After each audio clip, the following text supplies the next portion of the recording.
Welcome to Vikram TV. నేను ప్రియాంక. తిరుమల సంప్రోక్షణకు ఆదేశాలు ఇచ్చారు సీఎం చంద్రబాబు.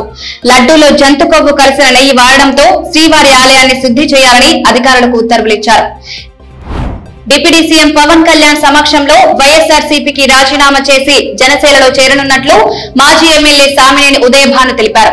ఈ నెల 22న మంగళగిరిలోని జనసేన కార్యాలయంలో పవన్ కళ్యాణ్ సమక్షంలో పార్టీలో చేరనున్నట్లు ఆయన చెప్పారు. తనతో పాటు వైఎస్ఆర్సీపీ శ్రేణులు కూడా జనసేనలో చేరాలని పిలుపునిచ్చారు. ఎన్డీఏ కూటమి 100 రోజుల్లో చేసిన పనులను ప్రజలకు తెలియజేయాలని బీజేపీ అధ్యక్షురాలు పురంధేశ్వరి అన్నారు. కూటమి అధికారంలోకి వచ్చి 100 రోజులు పూర్తయిన సందర్భంగా నిర్వహించిన సమీక్షలో ఆమె పాల్గొన్నారు. ఎన్నికల్లో చేసిన వాగ్దానాలు ఈ 100 రోజుల్లో ఎంత మేరకు నెరవేర్చామో ప్రజలకు తెలియజేయాల్సిన అవసరం ఉందన్నారు. రాష్ట్రంలో అమృత్ పథకం టెండర్లలో రాష్ట్ర ప్రభుత్వం అవినీతి చేసిందని కేంద్రానికి కేటీఆర్ లేఖ రాశారు. వెంటనే ఈ విషయంపై జోక్యం చేసుకోవాలని కేంద్ర మంత్రులను కోరారు. ఈ టెండర్ల విషయంలో నిజం నిగ్గు తేల్చాలని కోరారు. హైదరాబాద్ మార్కెట్ లో కిలో వెండి ధర 97,600 రూపాయలు పలుకుతోంది. 2 తెలుగు రాష్ట్రాల్లో ఇదే ధర అమల్లో ఉంది. 10 గ్రాముల ప్లాటినం ధర 26,460 రూపాయల వద్ద ఉంది. కొత్త కార్డులను త్వరలోనే అర్హులైన వారికి అందించేందుకు తెలంగాణ ప్రభుత్వం కార్యాచరణ సిద్ధం చేసింది. అక్టోబర్ 2 నుంచి అప్లికేషన్లు తీసుకోవడానికి ఓకే చెప్పింది. రహదారుల నిర్మాణంలో ఆధునిక సాంకేతికను వినియోగించాలని ఉప ముఖ్యమంత్రి పవన్ కళ్యాణ్ అధికారులకు సూచించారు. గ్రామీణ ప్రాంతాల్లో వేసే రోడ్లు తరచూ వరదలకు కొట్టుకుపోకుండా నాణ్యతా ప్రమాణాలు పాటించాలని ఆయన అధికారులను ఆదేశించారు. ప్రభుత్వ రంగమైనా ప్రైవేట్ రంగమైనా వారానికి 40 గంటల పని మాత్రమే ఉండాలని కాంగ్రెస్ ఎంపీ శశి థరూర్ అభిప్రాయపడ్డారు. అందుకోసం పార్లమెంట్ లో ఒక చట్టం తెచ్చేందుకు కృషి చేస్తానన్నారు. కాంగ్రెస్ ను అర్బన్ నక్సల్స్ తుకుడే గ్యాంగ్ నడిపిస్తున్నాయని ప్రధాని నరేంద్ర మోదీ విమర్శించారు. పార్టీలోకి ద్వేషం అనే దెయ్యం ప్రవేశించడం వల్ల దేశభక్తి పూర్తిగా అంతరించిపోయిందన్నారు. హెజ్బొల్లా లక్ష్యంగా లెబనాన్ లో ఇజ్రాయెల్ జరిపిన దాడులను ఐక్యరాజ్య సమితి తీవ్రంగా ఖండించింది. ఈ దాడులను యుద్ధ నేరంగా పరిగణించవచ్చని పేర్కొంది. పోలింగ్ తేదీకి ఇంకా సమయం ఉండగానే అమెరికాలో అధ్యక్ష ఎన్నికల ఓటింగ్ మొదలైంది. డెమోక్రటిక్ పార్టీ అభ్యర్థి Kamala Harris, Republican party candidate Donald Trump భవితవ్యాన్ని అమెరికా ప్రజలు ముందస్తు ఓటింగ్ రూపంలో లిఖించడం మొదలుపెట్టారు. కాళేశ్వరం ప్రాజెక్టు ఆనకట్టలపై జస్టిస్ పీసీ ఘోష్ కమిషన్ విచారణ కొనసాగుతోంది.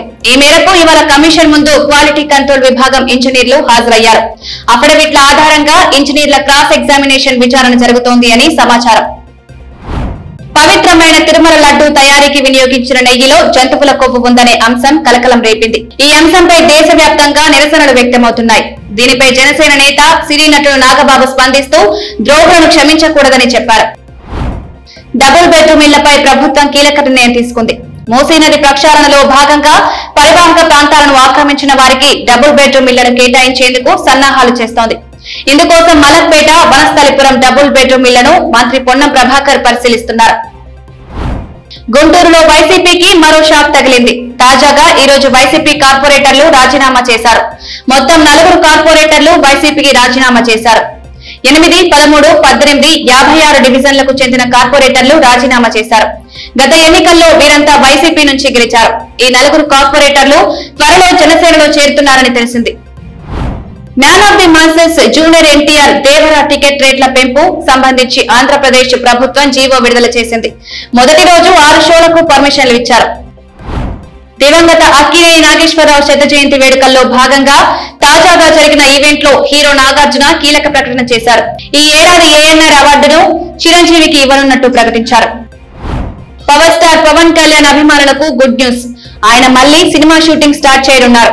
హరిహర వీరమల్లు కొత్త షెడ్యూల్ స్టార్ట్ కానుంది అని సమాచారం. అత్యధిక వయసున్న కెప్టెన్ గా ఉంటూ క్యాలెండర్ ఇయర్ లో 1000కి పైగా పరుగులు చేసిన తొలి ఆటగాడిగా రోహిత్ శర్మ రికార్డు సృష్టించారు. ప్రస్తుతం రోహిత్ శర్మ వయసు 37,144 రోజులు. ఈ వయసులో ఈ స్థాయిలో పరుగులు చేయడం ద్వారా ఘనత సాధించారు. ఇదిలా ఉంటే ఓవరాల్ గా ఒకే సంవత్సరంలో 1000కి పైగా పరుగులు చేసిన జాబితాలో రోహిత్ శర్మ 5వ స్థానంలో ఉన్నాడు. చెపాక్ వేదికగా బంగ్లాదేశ్ తో జరుగుతున్న తొలి టెస్టులో Team India young batter Shubman Gill, Pant ఆదిరే ప్రదర్శన చేస్తున్నారు. 2 సెంచరీలతో కదం తొక్కారు. దీంతో మొదటి టెస్టులో భారత్ పట్టిగిస్తోంది.